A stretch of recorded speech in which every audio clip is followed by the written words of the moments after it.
I review a lot of cards that did see play in the Yu-Gi-Oh! Anime, and every time that I bring that up, I get a bunch of comments from people saying, well, what if this card had the anime effect? This comes up most often on the Why Nobody Plays series, where I evaluate some cards that usually saw some play in the anime, and a lot of times in a main character's deck multiple times, such as the Egyptian God cards. And I get so many comments from people. Well, one of them is saying, what if this card had the anime effect? The other half is people that actually think, without reading the printed card, that it does have the anime effect. That happened a lot with the Egyptian God cards. But I think what I wanted to do in this video is sort of look at some cards that have had really powerful anime versions, or even just a slightly better anime version, and kind of evaluate how that would have changed the card if it was like that in the TCG. Now, the first one that I want to talk about is one that you've probably heard 1,000 times in these types of videos, but it's worth mentioning because it's probably the most drastic example of changing a card from the anime to the TCG. So, Card of Sanctity in the TCG is a normal spell card that says banish all other cards you control and in your hand to draw 2 cards. And oh my god, well, I guess it's actually just draw until you have 2 cards in your hand. So there's no funny business with this card. And yeah, this thing is awful. I think every time this card is brought up, someone mentions, oh, but what if you played this with Dragon Rulers? You'd get a whole bunch of pluses. Yeah, I guess in the imaginary scenario where you want to play this in Dragon Rulers, you theoretically could get a lot of pluses, but the fact of the matter is that when Dragon Lords were at full power, no one was playing Card of Sanctity. The card just was not good enough. It's a card that depletes all of your options just to give you 2 random cards, and it's pretty much going to be bad in every single scenario. Even the crazy combo scenarios, there are probably better cards to play. However, the anime version of this card is absolutely ridiculous. So all it says is each player draws until they have 6 cards in their hand. Oh my god, that's crazy. Just imagine a scenario where you go first, do a crazy combo to make yourself have no cards in hand, and then you activate Card of Sanctity. You would draw 6 cards, but because your opponent hasn't even taken a turn yet, they would only draw 1 card, and that is a pretty good deal. Yeah, your opponent would start with 7 cards when they went to their first turn, but you would have so many resources, it would just be way too difficult to deal with. This card would also be played in pretty much every single FTK deck out there. Maybe not Exodia, because you'd only be using it for like 1 draw in a lot of cases, or 2 draws, because that deck usually has a ton of cards in their hand. But I think in pretty much all the Magical Explosion FTKs, Card of Sanctity and the anime effect would obviously be played as a staple 3 of, and pretty much in every OTK deck, I think this would spawn a ton of issues where decks want to go second and just OTK your opponent because you have so many cards in your hand. It doesn't really matter that you give your opponent a bunch of draws, even if you're going second, as long as you kill them in that turn. But I don't really want to talk about that one anymore, just because I think a lot of people have. Let's talk about one that just came up very recently because I just made a video on it, Magical Mallet. So if you didn't watch the Magical Mallet video, just know that Magical Mallet generally isn't played for 2 reasons. It's a -1, and probably more importantly, all the cards in your deck should be at least somewhat useful. You don't always play cards that are super impactful. Sometimes you have to play garnets, but in general, almost all of the cards in a 40 card deck should be good. That's why you put them in there. Therefore, Magical Mallet isn't going to be super valuable. However, a bunch of people pointed out, and I didn't know this, unlike Card of Sanctity that I did know about, I didn't know Magical Mallet had an anime effect, and I apologize for the image that I have to put up there because it's so tiny, but it's not really a good picture of a lot of these anime effects, unlike the Card of Sanctity one. You'll see that on another one where I can't really put a great picture. But the Magical Mallet anime effect not only shuffles back cards in your hand, but it also shuffles back itself, and that makes a huge difference because a lot of the mulligan cards in Yu-Gi-Oh! Are -1s. A lot of the cycle cards that are like this are -1s, which makes them a lot less valuable. But if Magical Mallet went from a -1 to just a 0, a break even, that would be insane. Like, it doesn't seem like it makes that much of a difference, but it actually does, because at worst, you could just use this card like 2 Upstart Goblins. You could shuffle back Magical Mallet and any 1 random card in your hand. Even better, obviously, if it's like a Garnet card, but even if it's not a Garnet card, just whatever the weakest card in your hand is to draw 2 cards. That is absolutely insane, and if it was printed, it would be a staple 3 of, especially because in the anime effect, much like Card of Sanctity, it doesn't have any once per turn clauses, so you could just keep using Magical Mallet over and over again. Once again, just like Card of Sanctity, it'd probably break a ton of FTK decks, and in the case of Magical Mallet with the anime effect, it actually would be used in Exodia. It'd be way too broken, way too good of a cycle card, and I think that would actually be interesting if they printed this card and put it as a hard once per turn effect, or even a once per duel effect. A lot of people bring up, what if Pot of Greed was a once per duel effect, but that doesn't really change the card too much because you're probably only using one copy anyway if it was limited. It's not like you're going to recycle it a bunch of times. That's not why the card is good. But in the case of a magical mallet where it shuffles itself back, I think it would actually be interesting to put a once per duel effect on there to see if people would still play one copy. Personally, I probably would. A card like that would be way too good, even at one copy, even at once per duel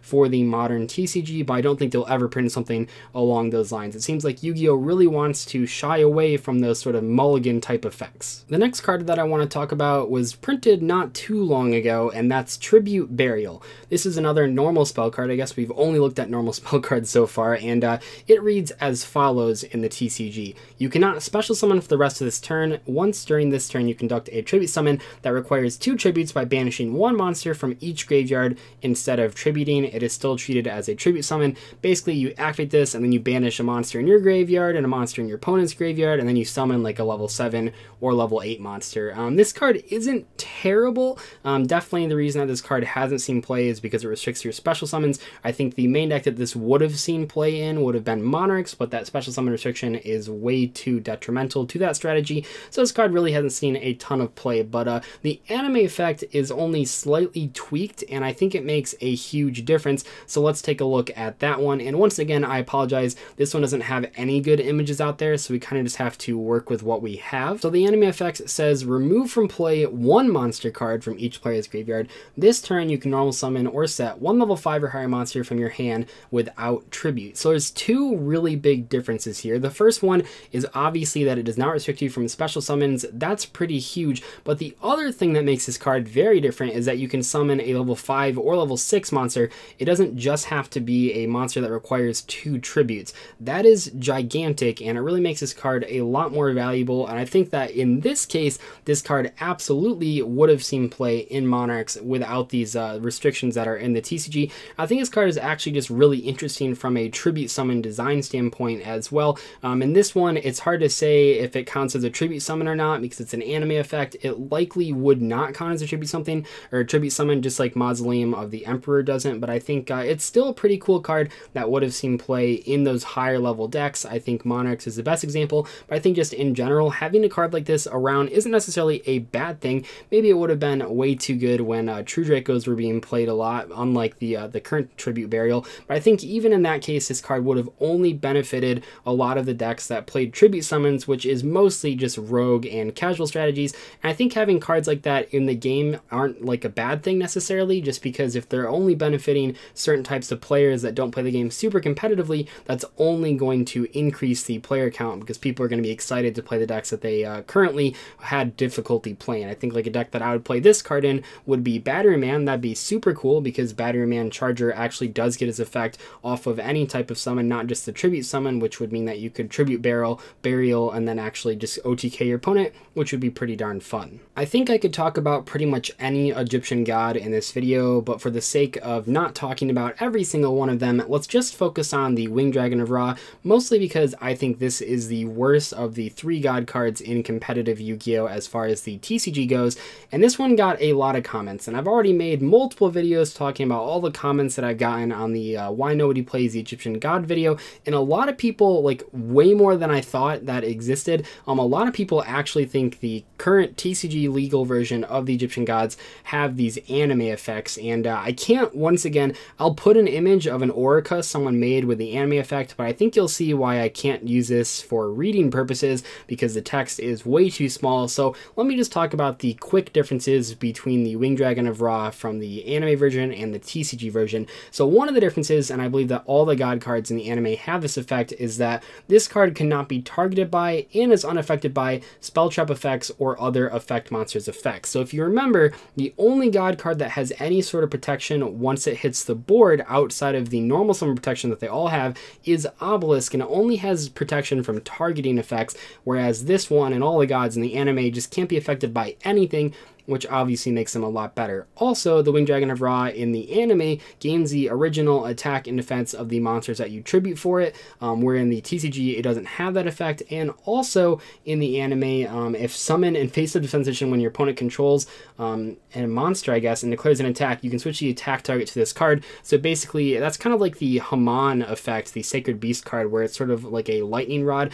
And there's a ton of other effects on this card, but it's kind of tricky because a lot of people have a lot of different things to say about the Winged Dragon of Ra, but let's just focus on those differences. So the main two ones are the attack increase, which I honestly feel doesn't make that big of a difference. That's not really why this card is bad. I've talked about in a long time ago, I reviewed some custom creative cards that people had made. I did a couple of those videos, and a lot of times people would put like attack boosting effects on monsters that already have a lot of attack points. And I mentioned that once a monster hits like 3,000 or 3,500 attack, it really doesn't matter how much more it has because it'll probably run anything over in battle anyway. Now, the one really good benefit of this anime effect with the attack boost is that you don't have to do the pay all your life points thing, and now you can actually take advantage of the pay 1,000 life points to destroy cards that your opponent controls. That would actually be a lot better in this version because the card would actually have attack points, whereas in the TCG, if you summon this thing and pay all your life points, now you can't use the 1,000-point life point effect unless you played some really horrible cards to actually gain your life points back, which simply don't exist in the competitive TCG landscape. The other big difference is that this thing is unaffected by a lot of things. That's pretty good. I think we can still say the Egyptian gods would not be played. The problem with the Egyptian gods, the problem with a lot of these big boss monsters, isn't that they're bad when they hit the field, it's that they're too inconsistent to actually make it there in the first place.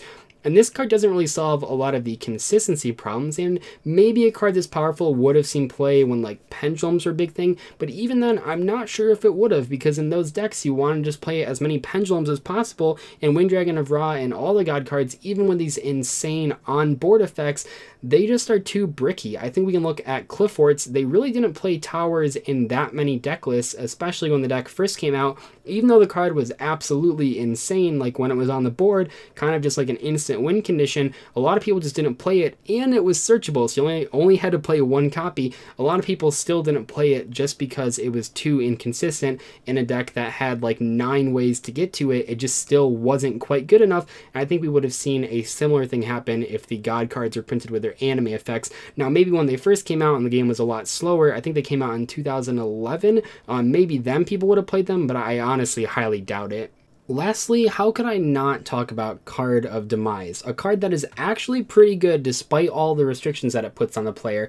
Its anime effect was ridiculous. So if you haven't seen the TCG version of the card, it does put a lot of restrictions on you. You draw up until you have 3 cards in your hand. You have to discard your hand during the end phase. You can't special summon the turn you activate it. You can't do damage to your opponent after you activate it. All sorts of crazy restrictions, but some decks like True Draco and like Cliff Forts and kind of like Magic Specters back in the day actually did take advantage of this card just because it was so powerful to draw into trap cards in those sort of stun strategies that it didn't really matter that it had so many restrictions. The decks that were playing the card just didn't care about that. And but the anime version, oh my god. So draw cards until you have 5 cards in your hand. So it's kind of like the same effect. I mean, it's 2 more cards, but if you play this card when you have 4 cards in hand, it's an Upstart Goblin. If you play when you have 3 cards in hand, it's a Pot of Greed, so on and so forth. And then the restriction in quotes is during your 5th standby phase after activation, send all cards in your hand to the graveyard. Now, let me tell you, you're not getting to the 5 turns after this. If you're playing Card of Demise, this version of it, you're just winning like within 2 turns. Maybe this card would be fair if everyone had copies of it and everyone was drawing a million cards, but even then, it just pretty much make the game, whoever drew Card of Demise first and resolved it as often as possible would win the match. And yeah, this thing's insane. I mean, there's so many of these like 5 turns later effects in Yu-Gi-Oh that no one plays. There's all those like level 1 monsters like Zone Eater that like blow up the monster that destroyed it by battle in like 5 turns.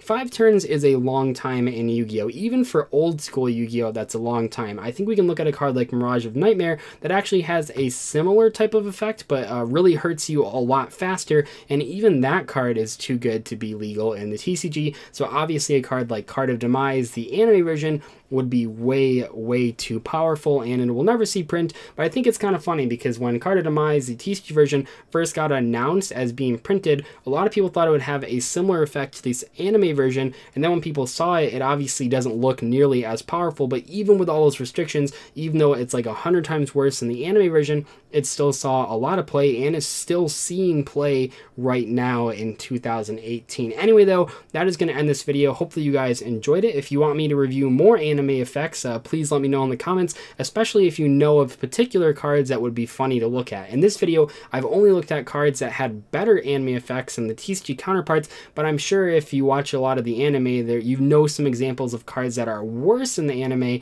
than they are in the TCG. I'm sure they exist, so please let me know of those as well. I think it'd be kind of funny to do the opposite of this video, where I look at cards that got better when they were printed as real cards. I will see you guys later though. Thank you so much for watching. Bye.